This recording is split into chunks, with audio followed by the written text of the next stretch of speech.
The media are continuing to defend this practice of trying to infiltrate a campaign, collect dirt and data, not using another candidate, but using the U.S. government. Joining us now, Joe diGenova, former D.C. U.S. attorney, partner founder, diGenova and Tensing, joins us now. Joe, how are you? Did you have a good weekend? Had a fabulous weekend, remembering our fallen. Absolutely. Us too. And let's talk about the new line of attack against Donald Trump is that he's peddling conspiracy theories. There's no there. There's no, quote, spy, and that this is just merely hurting America at this point. It's delaying the investigation. Yes, isn't this fun? We've gone from crumbs to bums.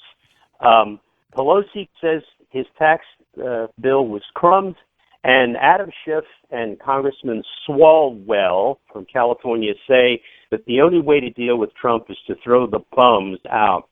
They have shifted their ground, the Democrats have, away from there was no spying to it doesn't matter, and the only thing that matters is throwing all of them out so we can run the government. This is capitulation by the Democrats. They have lost the battle over whether or not there was spying. Let us set the record straight.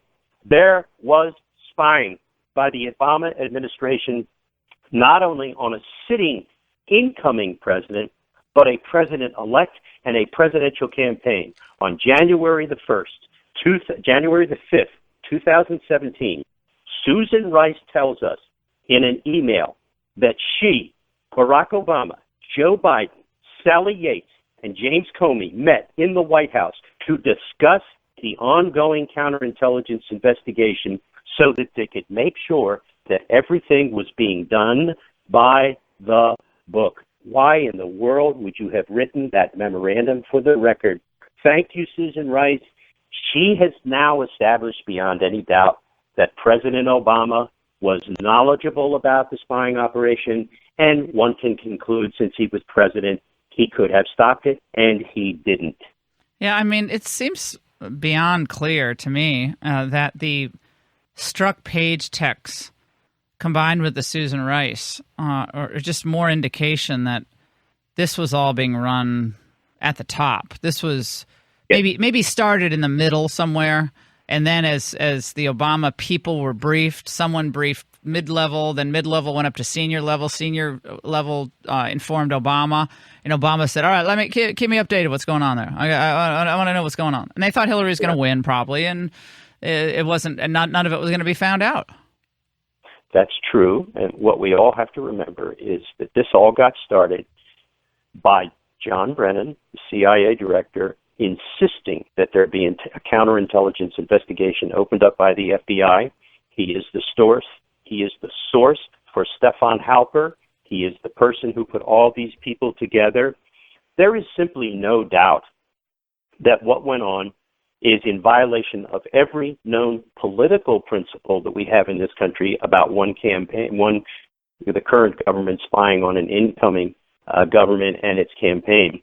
But in my opinion, they broke the law. They broke the criminal law because they crossed the line between legitimate intelligence operations and illegitimate ones, which this was. By the way, you saw over the weekend that Clapper, who continues to keep on giving as only a good gift can to his opponents, has been rebuked marvelously by former CIA Director Michael Hayden, who said that Mr. Clapper simply needs to shut up and accept the fact that Donald Trump is president of the United States, and that he cannot prove, as he says he can, Clapper does in his new idiotic book, that the Russians affected the election and they actually determined the outcome. Clapper is mentally ill.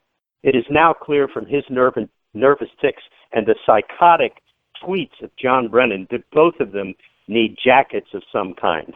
Yeah, I mean, I don't really know what's gotten into him. I remember it was Newt saying on my show last week, Joe, we're talking to Joe diGenova, that he's known Clapper for years and thought he was always a consummate professional. But I think a lot of these never Trumper types who were burrowed into government, and it was their town. Washington was their town. Even if they were They were there for a 10-year appointment, as the intel guys are, or they're burrowed into the bureaucracy as a GS-13. They thought they didn't like this disruptor, Donald Trump. They didn't like anything about him. They didn't like how he dressed. They didn't like how he spoke. They didn't like how he called out the media. And they were he irked them. His very presence on this political scene irked them. Remember what they have said about him. And remember that all of these feelings about him, about hating him, started before he was the nominee of the party and before he was the president of the United States. It informed every one of their activities. It explains the illegal counterintelligence operation. When you look at the motive and watch Brennan and Clapper and Comey talk about the president of the United States, unfit to serve as president, not morally fit to serve as president, those are judgments that lead people who previously had sound minds to do unsound things. And whatever James Clapper's history was, he became a nutbag. He became an anti-Trumper to such an extent that he broke the law. So did John Brennan. So did James Comey. And I have to tell you, Laura, that if there are not indictments of those three men, Comey, Clapper, and Brennan, then the Department of Justice should shut down. We should rebuild it from the ground up and start over again, because each of those men conspired to violate the civil rights of Donald Trump and all of his associates in violation of federal criminal law. Well, this is what Clapper says. He says, "Don't look at me. I didn't know about this." As intelligence director, you didn't weigh in on a decision of whether or not to inform the campaign. No, I did not. I wouldn't have known about informants for lots of reasons. Principally the confidentiality of the program and to protect the individual. His identity, unfortunately, which has been exposed. So DNI wouldn't necessarily know about any of FBI's informants, nor should that be made known, any more than, say, CIA assets. Well, he might not have known the name of the informant, but do you find it to be credible at all that he didn't know about this? First of all, to hear him say that it was unfortunate that Stefan Halper's identity was revealed is ludicrous. Stefan Halper's identity, if not his specific name, was revealed by the FBI and the Department of Justice, who are now trying to cover their tracks. I don't know who it is inside the FBI and the Department of Justice. I don't know if it's Rod Rosenstein's people. I don't know if it's the deep state people that are buried in the criminal division and the national security division of Main Justice and the FBI. But I do know this. They gave up Halper, these people, to save themselves, to change the narrative.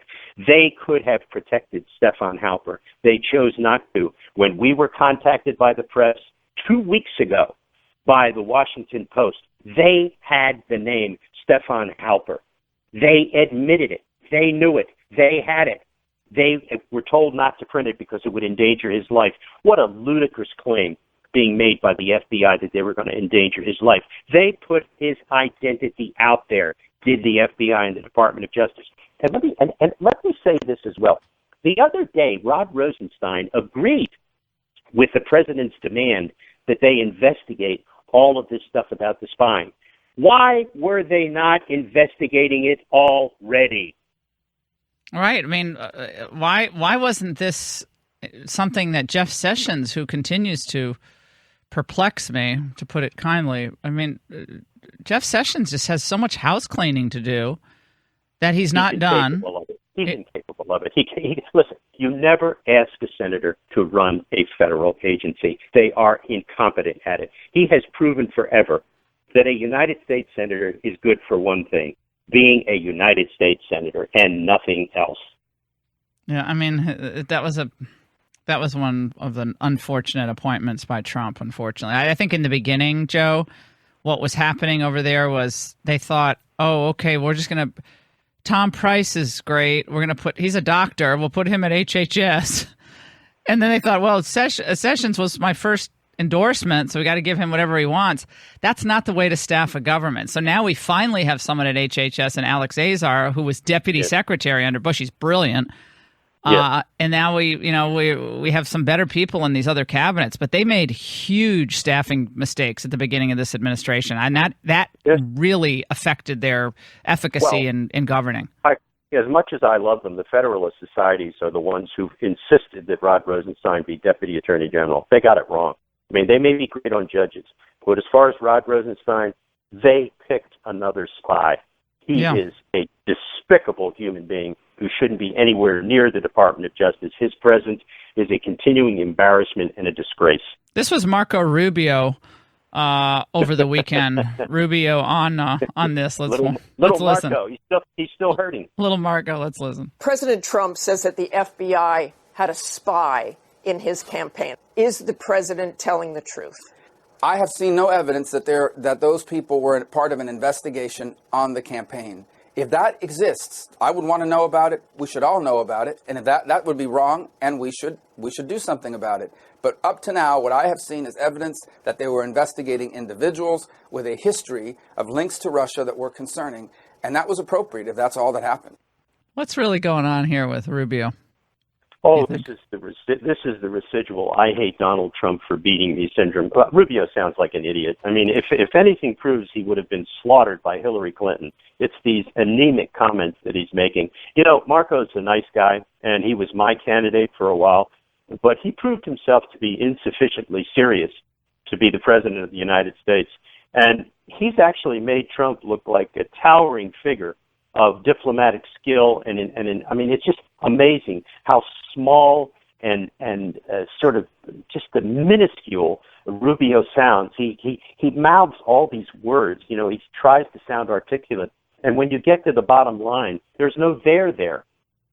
Well, I think that it's about 2020. He's trying to outflank Trump on China too, and go to he's going to the right. I'm just watching this all play out. So Rubio suddenly is on the China bandwagon with the rest of us who've been there for 20 years.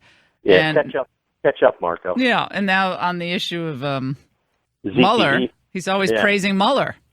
Yeah. Well, you know, Bob Mueller, I've known Bob for many, many years, and he's a nice fellow, and he's, noblesse oblige, clips his coupons from his family's money, stays in government because he loves, quote unquote, to serve. He truly served honorably in Vietnam. I do not take that away from him. However, serving in Vietnam does not give you a pass for the rest of your life to do stupid things. And Bob Mueller has really embarrassed himself as special counsel. He's done irreparable harm to the Republic.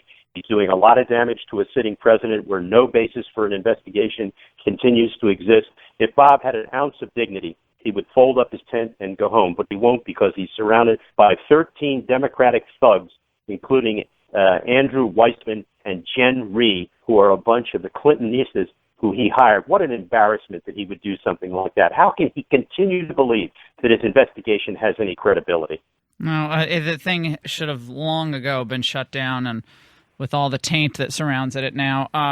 Joe diGenova, it's always great to talk to you. Thank you so much. Hope to have you on TV this week as well. We'll take a break.